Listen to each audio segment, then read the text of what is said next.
Affaire Pierre Palmade. La justice fait volte-face, la prison s'éloigne pour l'humoriste. Alors que Pierre Palmade avait été placé en détention provisoire le 27 février dernier, la Cour d'appel de Paris a ordonné ce mardi la remise en liberté sous contrôle judiciaire de l'humoriste. Changement de programme. Après avoir été placé en détention provisoire par la Cour d'appel de Paris le 27 février dernier, c'est cette même juridiction qui a décidé de la remise en liberté sous contrôle judiciaire de Pierre Palmade, ce mardi 7 mars.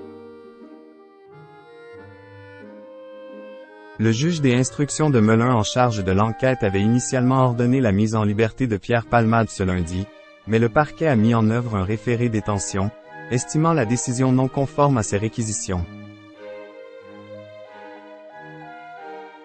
Suite à cela, le magistrat désigné par le premier président de la Cour d'appel de Paris a décidé de ne pas prolonger cette suspension et ordonner la remise en liberté de Pierre Palmade, a indiqué une source judiciaire à l'AFP. La chambre de l'instruction de la Cour d'appel de Paris rendra sa décision vendredi à 9 h du matin sur l'appel du parquet. Au vu de son état de santé, Pierre Palmade n'est toujours pas éligible à un transfert en prison.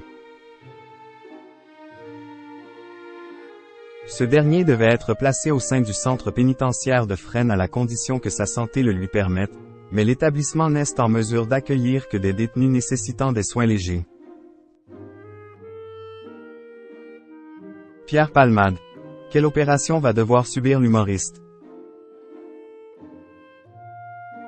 Pour l'instant, Pierre Palmade est toujours en soins dans le service de chirurgie cardio-thoracique de l'hôpital Marie-Lannelongue au Plessis-Robinson, où il a été transféré ce dimanche afin d'y être opéré. Le plus vraisemblable, compte tenu du délai après son AVC, c'est une chirurgie de l'artère carotide. Après cette chirurgie, il devrait rentrer à l'hôpital Bicêtre, a indiqué Pierre Amarenko, neurologue à l'hôpital Bichet, à BFM TV, avant d'ajouter. À la suite de cette opération, Pierre Palmade devrait rentrer à l'hôpital du Kremlin-Bicêtre, en fonction de son état de santé.